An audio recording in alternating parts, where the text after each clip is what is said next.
Closed captioning of this program is made possible by the Fireman's Fund Foundation. The nationwide labor battle picks up steam in California with intense debate over pensions for public workers.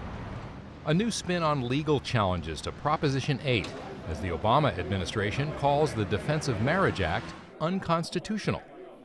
The state's deteriorating water management system may be heading for catastrophe unless bold steps are taken.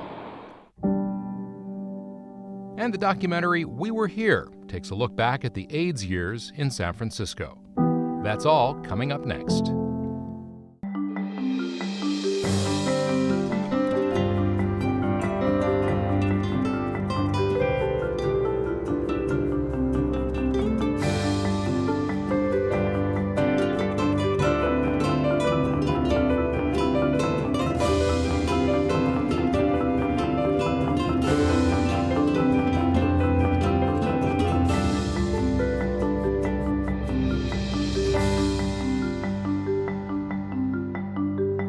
Good evening, I'm Scott Schaefer, sitting in tonight for Belva Davis. Welcome to This Week in Northern California.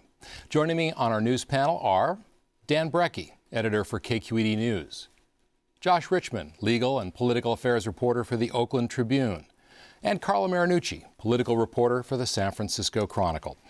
Carla, quite a kerfuffle in Wisconsin, Ohio, Indiana.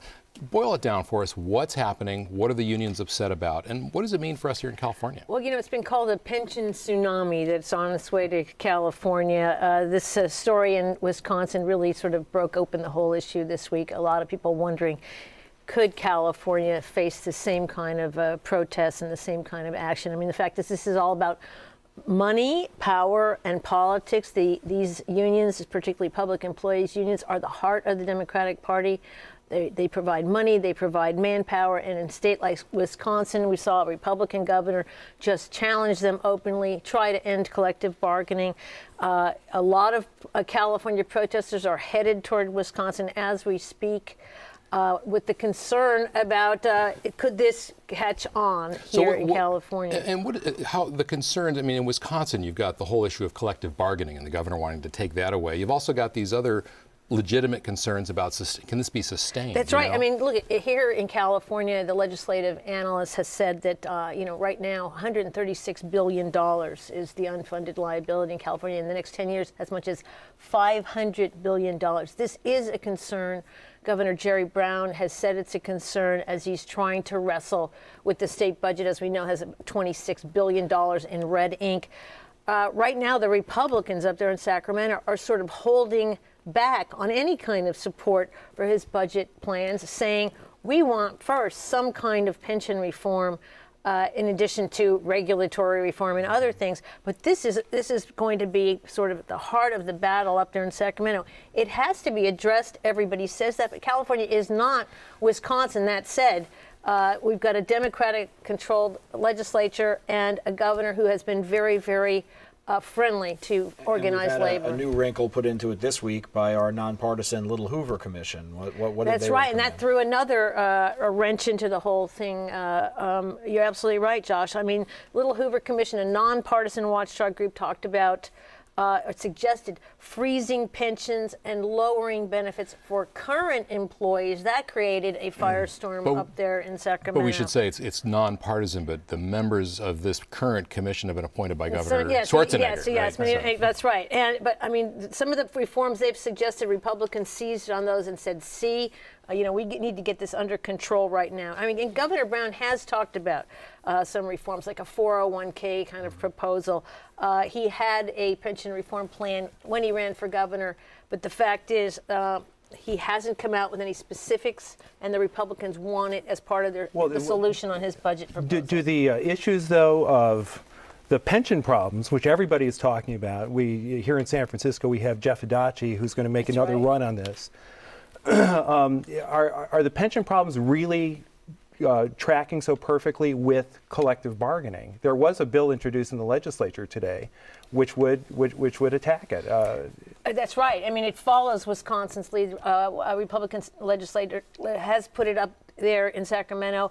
Several Republican legislators have followed and said they are standing with Wisconsin on this, trying to get some kind of reform, trying to push the envelope here.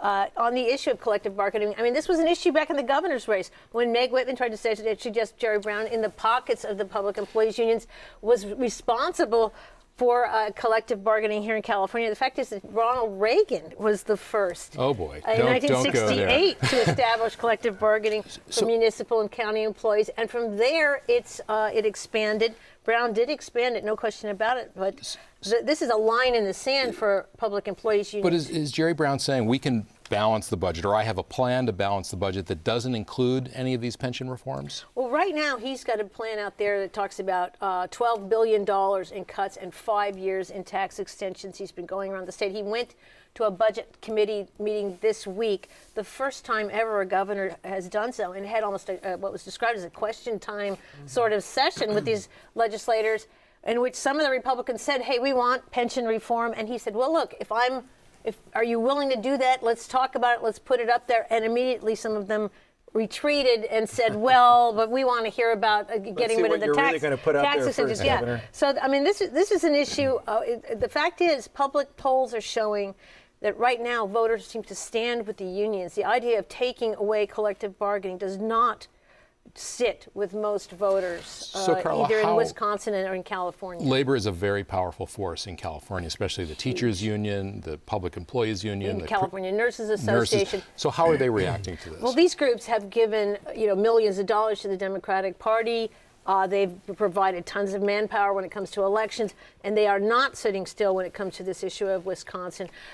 There was a demonstration this week in Sacramento. They're sending people to Wisconsin. They feel that they have got to stop this train in Wisconsin. As you mentioned, it's catching on in other states, Ohio, Indiana. The fact is that California has a different political makeup and has very strong unions, but there's no question the unions are under pressure to come up with Gotta pension come to reform, the and they're table. going to have to come to And the if table they don't with do something. it themselves, it'll It'll something happen. be on the ballot, Yes, perhaps. exactly. Okay, well, thank you very much. And Josh, a different kind of union story, I guess you could say, in the news. I'm talking about unions between same-sex couples. The Obama administration saying that they have come to the conclusion that the Defense of Marriage Act is unconstitutional. They're not going to defend it anymore. Tell us what that means, especially for folks here in California. Well, what it doesn't mean is that there'll be an instantaneous effect on the Prop 8 litigation, which is what we're dealing with right now. And just remind us what that is. The Proposition 8 was passed by voters. It was a constitutional amendment that defined marriage definitively as one man and one woman. And it's currently under challenge in the federal courts. A federal judge has found it unconstitutional under a couple of provisions of the 14th Amendment. It's gone to the Ninth Circuit Court of Appeals. The Ninth Circuit Court of Appeals, in turn, has bumped a question of legal standing over to the California Supreme Court because the state has declined to defend it any further. And the proponents of the measure would like to do that, but there's some question of whether they're allowed And to. is this related to DOMA in any way, the Defense of Marriage Act? In fact, no. and that's the thing.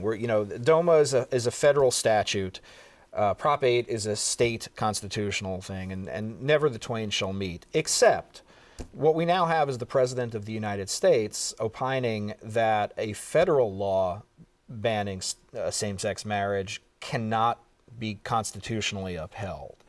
And although that is his opinion, it is his legal argument, it's something that some believe the courts may give some credence to going forward. But it's still the law. It is still the law. It was made very clear this week, even as the Obama administration said it won't defend this law in court anymore against constitutional challenges.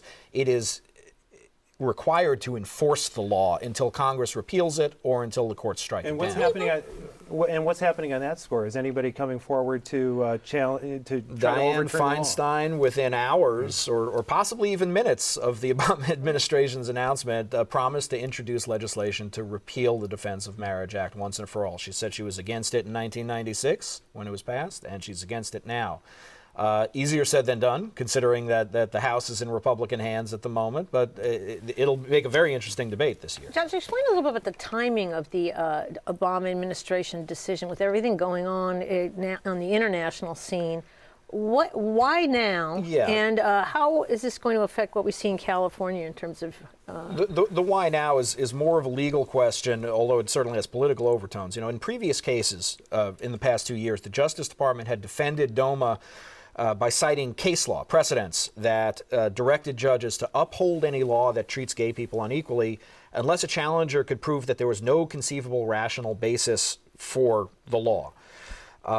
These two cases that the Obama administration is now choosing not to defend the law in are filed in a federal circuit, a judicial circuit, where no such case law exists.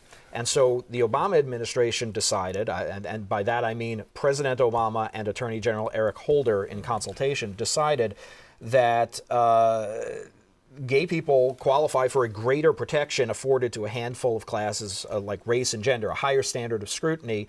And under that test, this law won't stand up. Let me just ask, because the DOMA, what it does is it prevents the federal government from recognizing marriages that might be legal in, say, Massachusetts or another state, so that they can't give any kind of federal benefits to those folks. So couples in California who got married legally before Prop 8 passed and was upheld, how does this affect them? Does that mean that they can now sue? In fact, some already have, and this could have bearing on that, depending on what happens now in these two cases. If DOMA gets struck down, as the Obama administration seems content to let happen, you would see a flood of litigation of same-sex couples that have married in various states that allow it, claiming federal benefits, spousal benefits or tax benefits, whatever.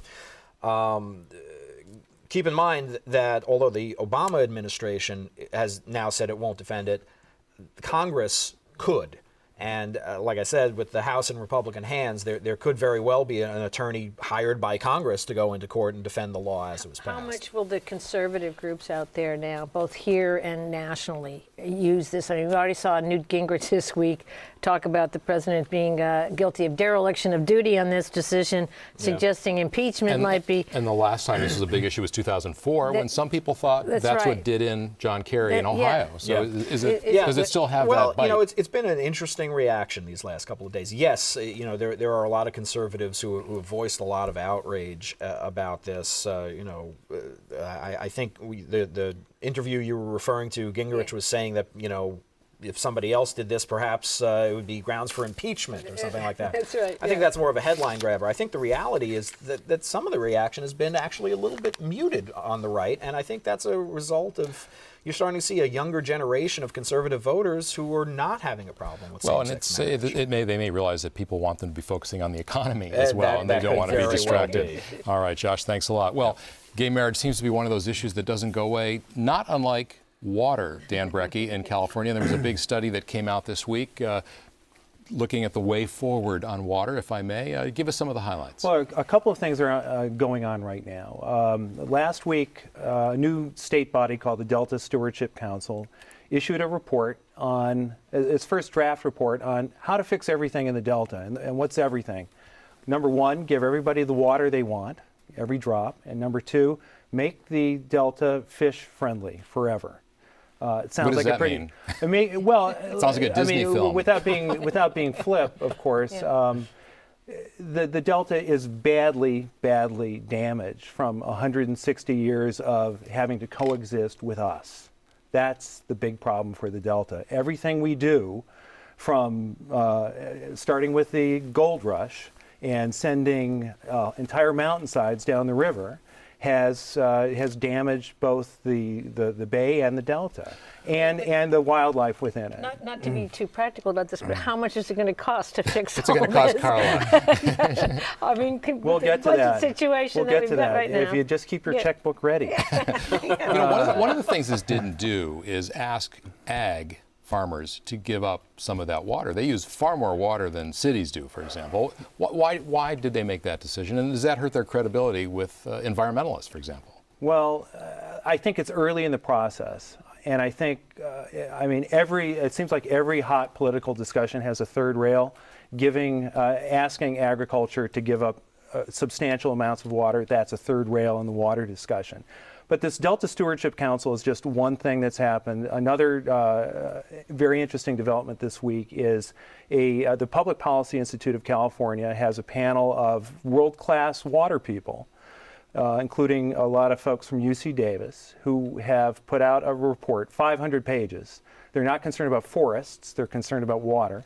500 pages, and basically they're putting forward a new vision for how California water ought to be dealt with. Essentially, they want to try to cool everybody down and find some holistic decisions that would include, they actually use this kind of language, reconciliation among the communities that are, and the interests that are fighting for the water. So there's a big environmental emphasis in their report, but they want to recognize the needs of city and farm water users, and by taking a more understanding approach, digging in less on issues, maybe make it possible to... I'm sorry. Just maybe make it possible to come to a long-term understanding. You know, we've been hearing for so many years that the Delta is not sustainable as sort of the heart of the system that we use for water for 25 million Californians. So are we going to hear talk again, or was there any mention in these reports about a peripheral canal, which last came up the last time Jerry Brown was governor? Well, the peripheral canal is not a centerpiece of either of these reports, but it's always there in the background. There's a separate effort right now called the Bay Delta Conservation Plan, which is all about developing a peripheral canal or a super tunnel of some kind to take water farther outside the Delta, bring it around the Delta, and then send it south to the farms in the LA area. That is one of these things that both the new state group, the Stewardship Council, and anybody else who wants to mess around with California water is going to have to contend with. And that's where your money question comes in, because the pricing on that little item starts at about $13 billion. And looking at the long-term costs, the Natural Resources Defense Council put out a little item earlier this week where they quoted a price of $35 billion once you get done with everything. Now, we've had a pretty good year for water in California. It's been very great wet. Year. Does that sort of kick the can down the road, either in terms of the politics or in terms of the need to deal with this problem soon? Well, we're a state that's living paycheck to paycheck, if you will. We hang on every single storm report, water report year to year. You know, California officially still has a drought declaration in place that Governor Schwarzenegger put in. It was never lifted, and part of that is explicitly because they want to try to create the consciousness of this is the way we have to live now. You know, Governor Schwarzenegger had a water bond. It was at $12 billion, got pulled back. Right. What's the relationship? What does that say about what these folks are recommending? Anything? Well, I think what it really says is that was part of a complex set of legislation on this topic. There was some pork in there, too. There was lots of pork, and I think that was one thing that was going to make it very difficult to pass. I think what the fate of that is yet to be decided, but I think just the difficulty in pushing that forward demonstrates how difficult paying for any of this in the future is going to be. All right, Dan, thanks very much. Yeah. Well, it has been 30 years since a mysterious illness began striking gay men in San Francisco at an alarming rate. The new documentary, We Were Here, conveys the confusion and loss in the early years of AIDS. The film opens this week at the Castro Theater in San Francisco. Earlier today, I spoke with filmmaker David Weissman, but first, here's a clip.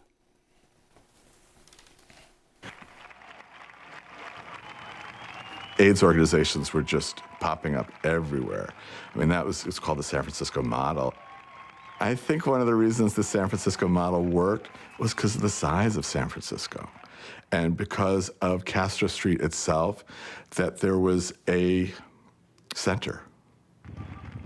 San Francisco, people came here not for career. They came here because they wanted to live here. And when AIDS came along, the community was sort of inherent in that. All it needed was the AIDS epidemic to really make it coalesce. You know, whether it was taking care of people's pets when they were in the hospital or bringing them food like Open Hand, everybody wanted to do something. It was a way the community came together in an amazing way that, politics had never done that. David Weissman, welcome to the program. Thank you, Scott. Nice to be here. Incredibly, it's been 30 years this year since the first cases of AIDS started popping up in San Francisco. Why now? Why did you feel this was the time to tell this story? It was actually suggested to me by a former boyfriend who was much younger and had not lived through that period of time and had heard me speak of it so much. And he suggested the idea to me, and I would never have thought of it on my own. And then when I did start to think about it, I was realizing that enough time had passed where probably those of us who did live through it would be ready to tell our stories, and that there is more and more interest among younger people because they don't really know much about what happened. So it's like there's a moment, there's a zeitgeist moment. Take us back to that time. I mean, this is the best of times, it's the worst of times. There is a celebration of gay freedom that's just beginning to be felt, and yet there's the beginning of this terrible epidemic. Take us back to the Castro neighborhood in San Francisco during that period, the early 1980s. Yeah, I mean, it was a very intense time here. I mean, the exploration both of political power and sexual freedom was a very heady mix in San Francisco in those years, and yet we were also coming off of the killings of Moscone and Milk, and it was a complicated time. And I remember the first article in the Bay Area Reporter. There was a little article that a cluster of men had been noticed with this rare cancer called Kaposi sarcoma, and then a month and a half later there was another article saying that another group of gay men had something called pneumocystis pneumonia. And of course at that point they didn't even know what caused it, right? No, it was completely out of the blue, and it was like, God, this is so weird that these things are hitting us. And I think obviously it scared a lot of people, and we had no way of knowing at that point how bad it was going to get. Looking at the film, you see these very poignant pictures of these young, vibrant men, healthy, and then other young men, as they develop AIDS, emaciated and gaunt. And I just wonder what impact you think that physical change, the lesions, the weight loss, had on a community that, placed so much stock in looking good. It was devastating. I mean, and I think that San Francisco experienced that aspect of it in a more concentrated way than almost anywhere else, simply because we had this tiny little neighborhood called the Castro. I think in most other cities, the gay communities were more spread out and also more interspersed with the general population. So you would walk down the street in the Castro and you'd see someone who looked like a kind of a sick old man, and you'd realize when you got close that this was someone who was 25 years old that you knew, and they were just, ravaged by the disease. You tell this story through the voices of 5 people, most of whom are unknown to most folks in San Francisco. Why 5, and why these 5? I found fairly early on in the process that what worked for me as a filmmaker and what I hoped would work for the audience was that a very large story could emerge out of a small number of really well-told personal journeys. And it's hard to, these particular 5 people were people that kind of popped up in my frame of vision at one point, and I thought they would be good for an interview. And I think that cumulatively they do tell a very, very big story, and yet through a very personal and intimate kind of journey. There is a generational divide, in a way, over HIV/AIDS. Young people who are now coming of age know about AIDS mostly through history, or maybe they've met someone who's living with AIDS. What have you noticed in terms of the audiences? How are young people who see this film, how are they reacting? It's been very gratifying because the young people have been completely blown away by it. And I think, a lot of times the older folks will say, how do we get young people to come to see this? And my sense is that the young people are going to bring their friends. The response from particularly younger gay men, but all kinds of young people, has just been very profound. Well, like what? What are they saying? Well, I had one guy at a screening who really was almost unable to talk, and what came out of his mouth is, I am so proud to be a part of this community. And they see the images of the guys on screen and they think, well, what would I have done if those were my friends and they were starting to get sick and die, and how would I have responded to this? What are you hoping people get out of this film as they're watching it and, afterwards? I think depending on who they are, probably different things. For those of us who lived through it, I'm hoping that there's a tremendous sense of validation and a beginning of a healing process, because it has not been talked about very much. For people who weren't there, whether they're young gay men or whether they're, school kids in Iowa, I hope they get an understanding of the beauty of the way a community can respond in a time of crisis, particularly a community that doesn't have a lot of friends in the world. I think San Francisco provided a really extraordinary example of people coming together. One of the people who was there during that time is you, and I was there as well. But I'm wondering, in the making of this film, did it change the way you look at that time, that now that you have some perspective and have looked at it through the voices and the stories of these 5 people? It's an ongoing process that, yes, it's definitely altering my perceptions of it. I mean, because one of the things that's peculiar is remembering that in many ways life felt very normal then. I mean, you and I would bump into each other at Cafe Flore, and people still went dancing, and you see pictures of the parades, and it's very celebratory. So it's that mixture of normalcy and incredible abnormalcy that I find sort of more and more fascinating as I think about it. And we should tell people that We Were Here is beginning a 1-week run at the Castro Theater tonight in San Francisco, and we wish you a lot of luck. Thank you very much, Scott. David Weissman, thank you.